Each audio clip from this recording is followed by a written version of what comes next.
This video isn't about chasing temporary motivation or attempting massive, painful overhauls.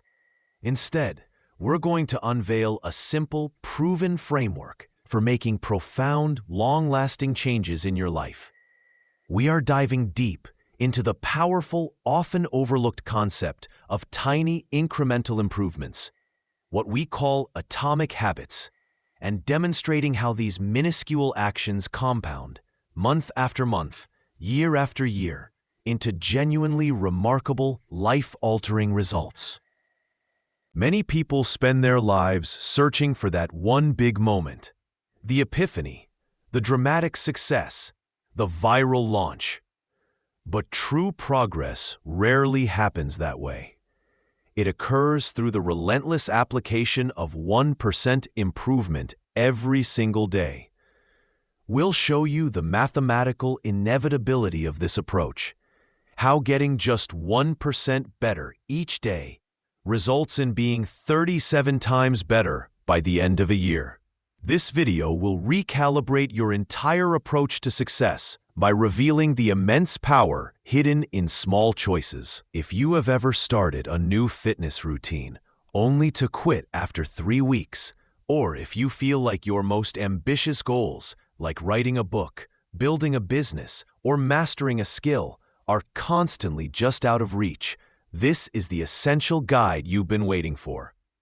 The reason most people struggle to stick with a new habit isn't a lack of desire or willpower. It's a flaw in their strategy. We'll shift your focus entirely, showing you why zeroing in on systems rather than just arbitrary goals is the single secret to achieving and sustaining success. Goals are temporary markers, but a system is the engine that drives your progress long after the initial burst of motivation fades. Furthermore, we'll equip you with a concrete 4-step law, an easy-to-use operating manual for engineering good habits and systematically destroying bad ones, transforming your life one small step at a time, almost on autopilot. This knowledge is not based on fleeting inspiration. It's rooted in the science of human behavior change. By understanding this framework, you can stop relying on unpredictable and exhausting willpower and start relying on a dependable system that works for you, day in and day out. You will learn to design an environment where success is practically inevitable and failure is difficult. Natural call to action. And if you're ready to finally stop spinning your wheels, end the cycle of starting and quitting, and begin making real, measurable progress toward the person you want to become, subscribe now. Because this powerful, repeatable framework will fundamentally and permanently change how you approach personal growth and sustained success. Part 1. The Foundation of Change, Systems, Identity, and Compounding. The surprising power of 1% better. Most people fall into the trap of drastically overestimating the significance of one defining, monumental moment. The huge leap, the overnight success, while simultaneously underestimating the profound, cumulative value of making small, nearly invisible improvements every single day. We're talking about the mathematics of marginal gains. Consider the difference that just 1% makes. If you commit to getting 1% better at anything every single day for one full year, the power of compounding takes over, and you will end up 37 times better by the end of that period. Conversely, if you allow yourself to get just 1% worse each day, you'll decline drastically, nearly shrinking to zero. Success, therefore, is not about the grand, rare sprint. It is purely the product of your daily habits. Your current life, where you stand today, is quite literally the sum of your past habits, good and bad. The major challenge here is the lack of immediate gratification. These tiny, atomic changes often seem utterly insignificant in the moment. You execute a new habit, you go to the gym once, and you don't look any fitter. You manage to meditate every day for a week, and your stress level hasn't visibly dropped. This frustrating gap between effort and visible result is known as the plateau of latent potential. You are putting in the diligent work. The seeds are being planted. But because the results are not instantly apparent, most people lose faith, grow impatient, and choose to give up.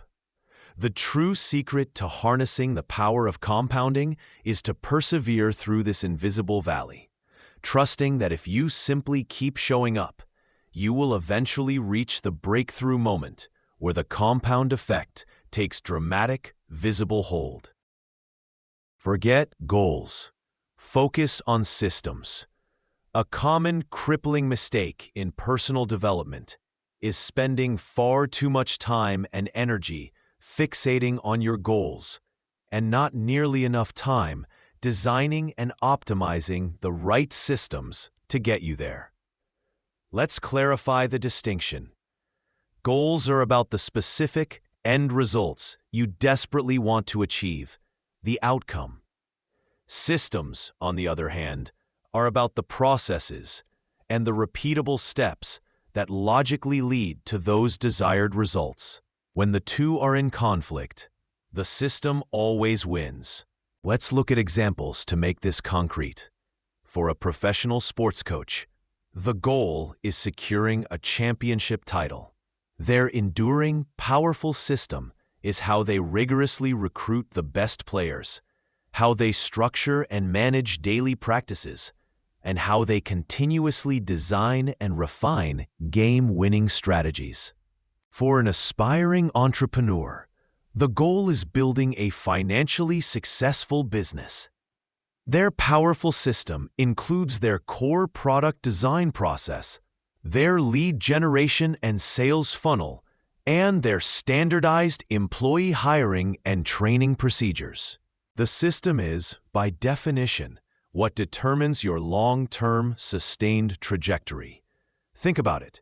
If you made the deliberate decision to completely ignore your goals for a month and focused only on flawlessly executing your system, would you still succeed? Absolutely. This leads to one of the core truths of this entire philosophy. You do not rise to the level of your goals. You inevitably fall to the level of your systems. Therefore, the only true path to improvement is focusing your energy on refining those underlying systems. The highest form of motivation, identity, true, fundamental, and lasting behavior change is driven by something much deeper than motivation or temporary goals. It is identity-based. The vast majority of people approach habits in a sequence that is fundamentally backward. They focus on the results they want, leading to a breakdown in motivation. Outcome: I want to lose 20 pounds of fat. Process: I need to start eating healthy foods and exercising 5 times a week. Identity: I am a healthy person. Crucially, this fundamental shift in self-image is the step that is almost always missing or forgotten. The correct, sustainable approach requires you to start with identity. You must first ask yourself, who is the ideal person who could effortlessly achieve the results that I want? Your ultimate, deepest form of motivation arises when a positive habit seamlessly becomes an entrenched, non-negotiable part of your self-image, when your actions simply reflect the type of person you believe yourself to be. This approach means shifting your focus from the external reward to the internal belief. The true ultimate goal is not merely to get through one book. The ultimate goal is to internally become a reader. The goal is not just to run one marathon. The goal is to fully embody the identity of a runner. Every single action you take, no matter how tiny, acts as a concrete vote for the type of person you wish to become. Every healthy meal is a vote for I am a healthy person.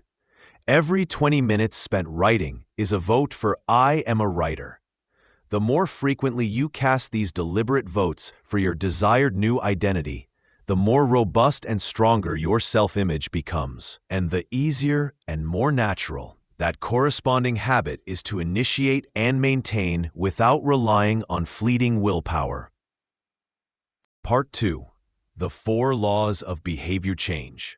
Understanding our behavior begins with recognizing that every single habit we perform, whether it is beneficial or detrimental, operates according to a fundamental, repeatable neural loop made up of 4 constant steps. This loop is the underlying law that governs your actions, and it consists of the cue, craving, response, and reward. Let's break down this cycle in detail. The process starts with the cue, which serves as the trigger that initiates the behavior in your brain.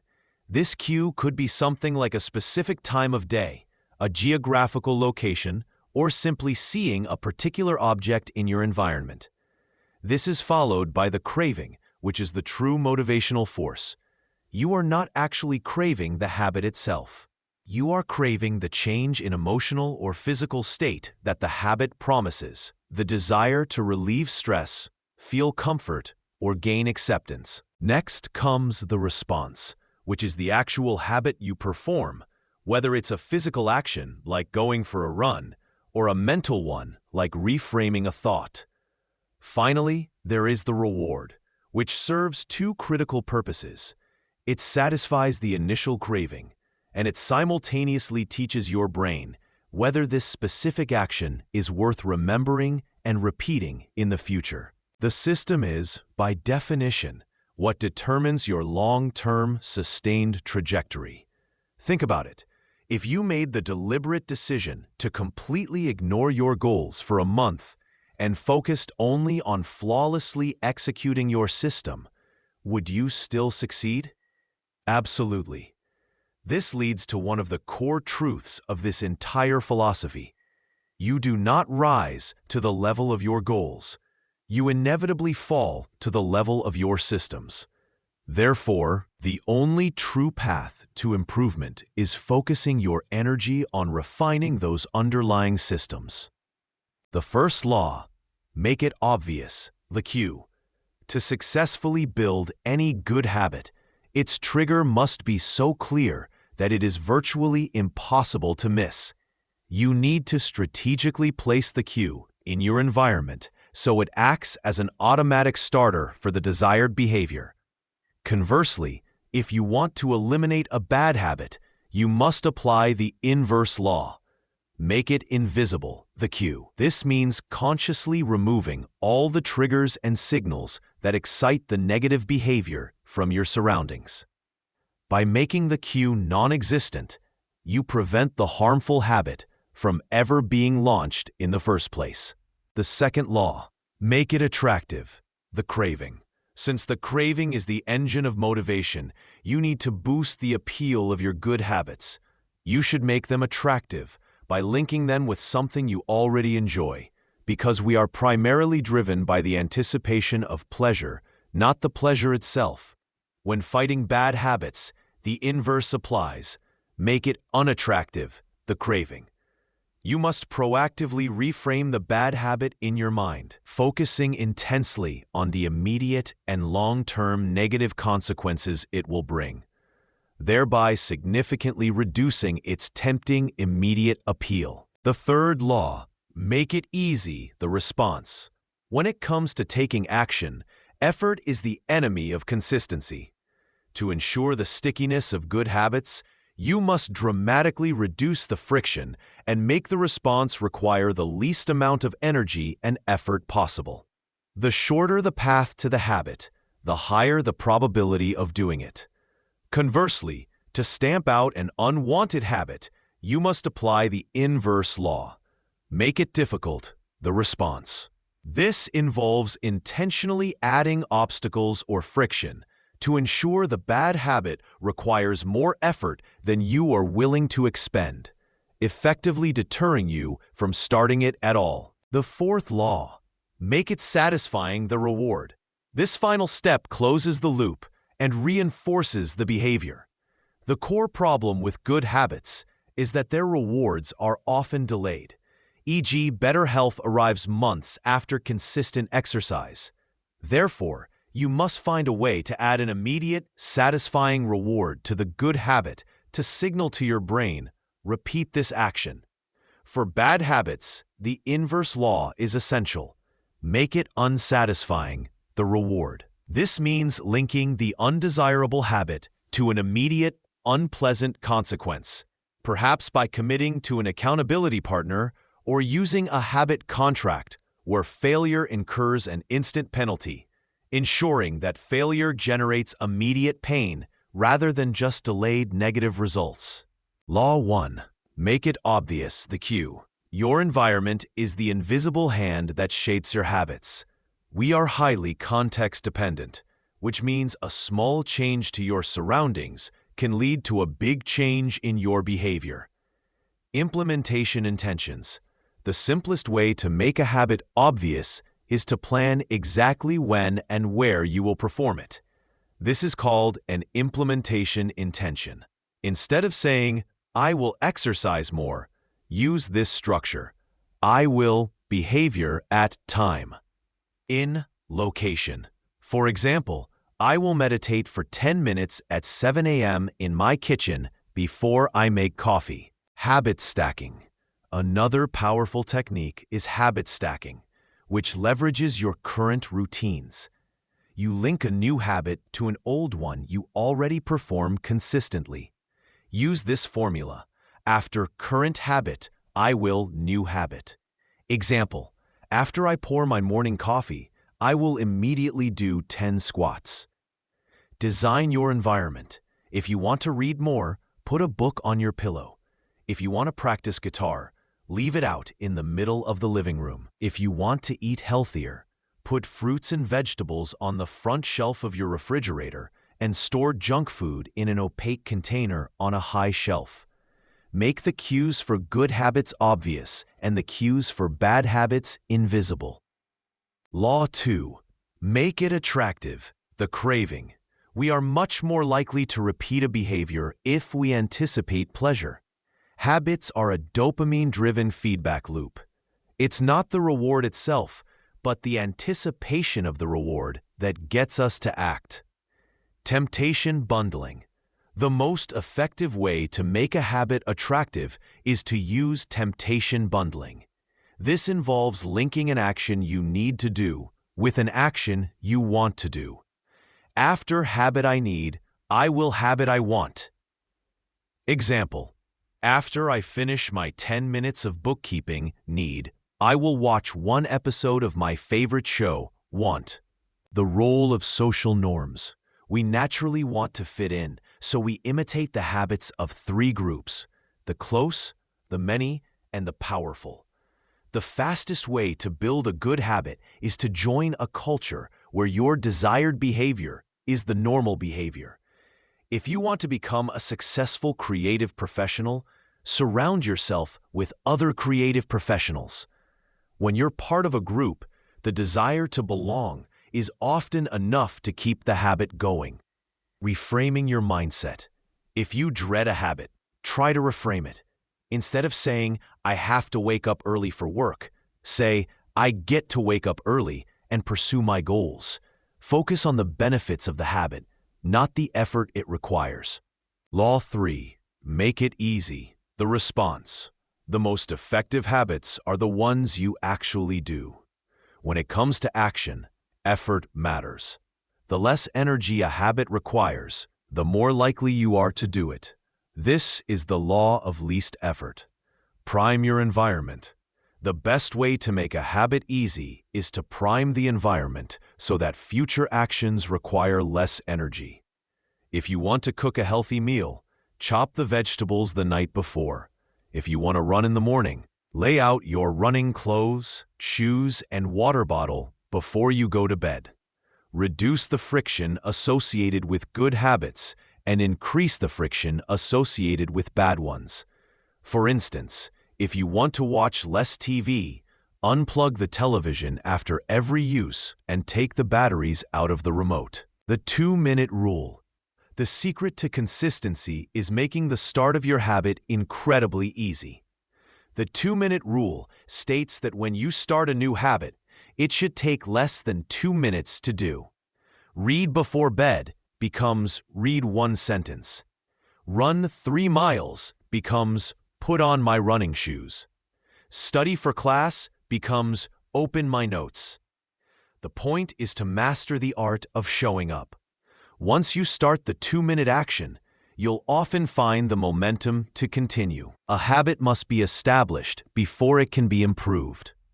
Law 4. Make it satisfying. The reward.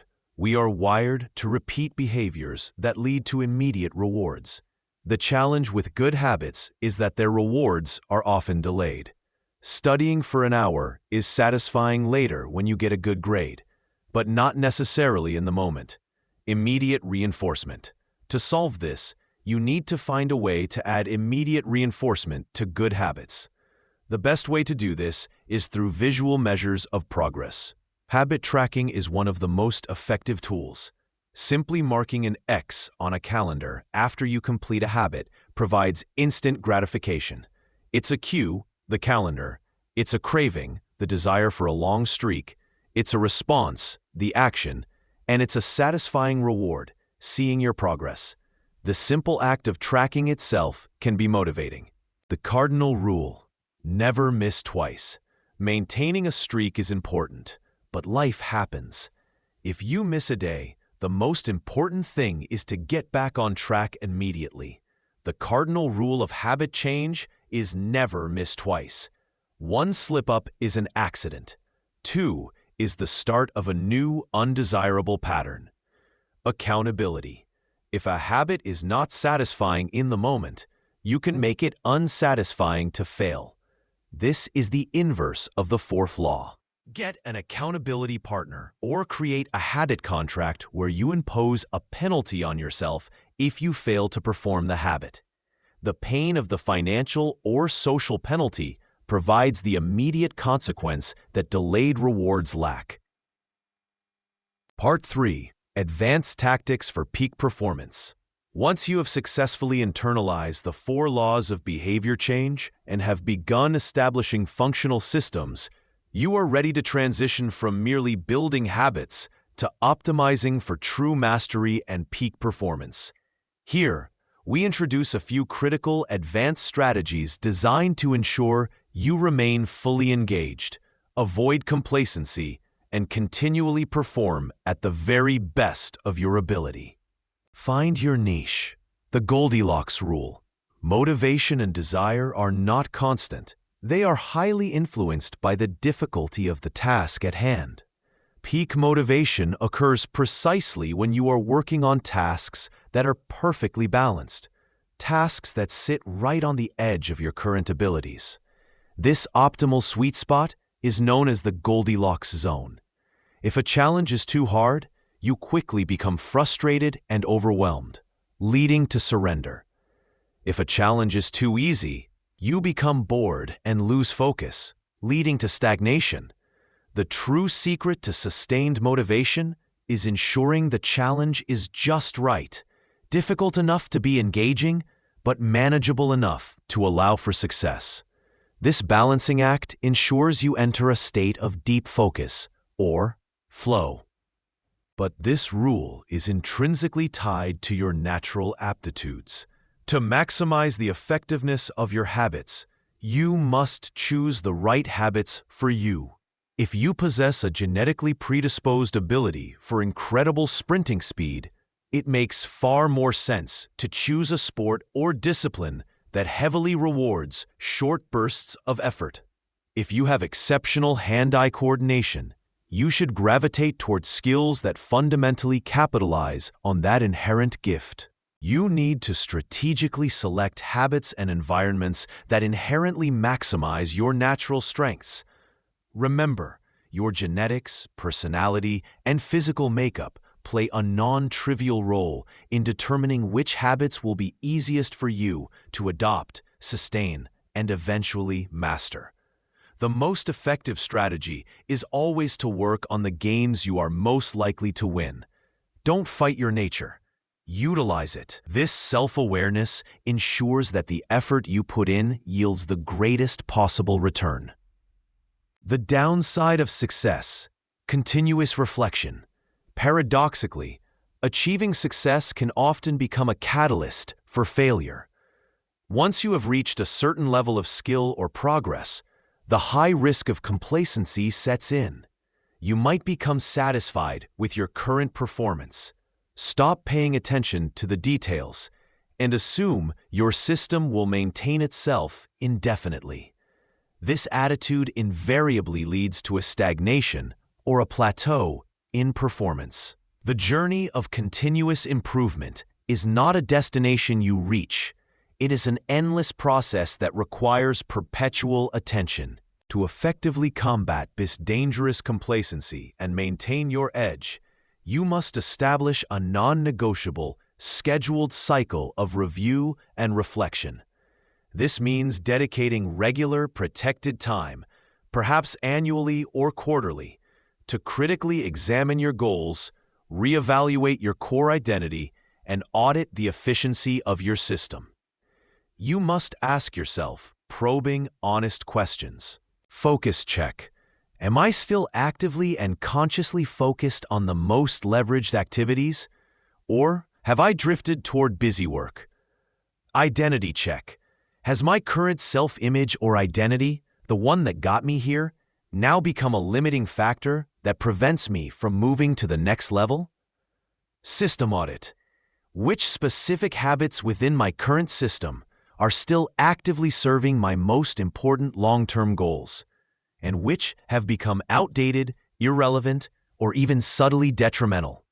This disciplined, consistent feedback loop, this willingness to be your own toughest editor and to continually refine and improve your system, is the single factor that cleanly separates those individuals who make impressive but temporary progress from those who go on to achieve genuine, lasting mastery. Mastery is not about perfect execution. It is about the sustained process of tiny, relentless adjustments. Conclusion expanded. Let's bring it all back home.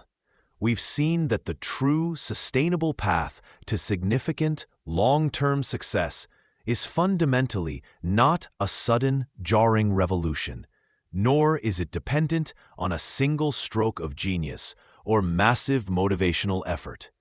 Instead, mastery and breakthrough results are purely the inevitable aggregation of marginal gains.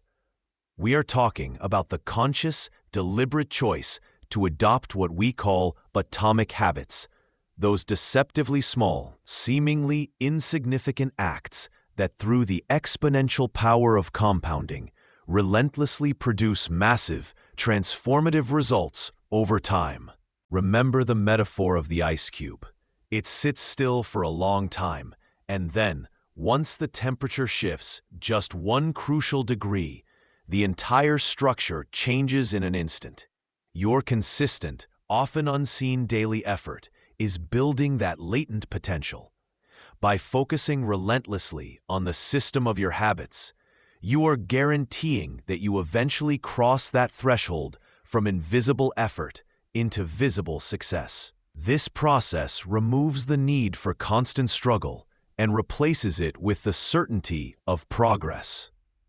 To make this transformation a reality, your focus must return again and again to the 4 simple laws that govern all human behavior. You must consciously work to make it obvious, ensuring the cues for your good habits are strategically placed right in front of you, making the right choice the easiest choice. You must strive to make it attractive, creatively linking the actions you need to do with the rewards you desire, tapping into the power of anticipation. Crucially, you must always make it easy, reducing the friction in your environment so that simply showing up takes less than 2 minutes of effort. And finally, you must figure out how to make it satisfying, adding an immediate reward or sense of accomplishment to cement the positive behavior in your brain, ensuring you want to repeat the cycle. Ultimately, Your journey is about more than just checking off tasks on a to-do list. It's about designing a dependable system that consistently operates in your favor, day in and day out. More importantly, it is about making a deep, internal commitment to your desired identity. To become the type of person who doesn't miss workouts, who is a reader, who is consistently productive, embrace this daily, incremental journey of 1% improvement. Stop waiting for some mythical source of motivation to strike and start relying on your well-designed system. The version of yourself you hope to become is already being built, vote by vote, tiny action by tiny action. Your future self will look back and genuinely thank you for the small, consistent choices you make today. If this system resonated with you and you want to master the art of continuous self-improvement, make sure to hit that subscribe button for more videos like this. Thanks for watching, and we'll see you in the next one.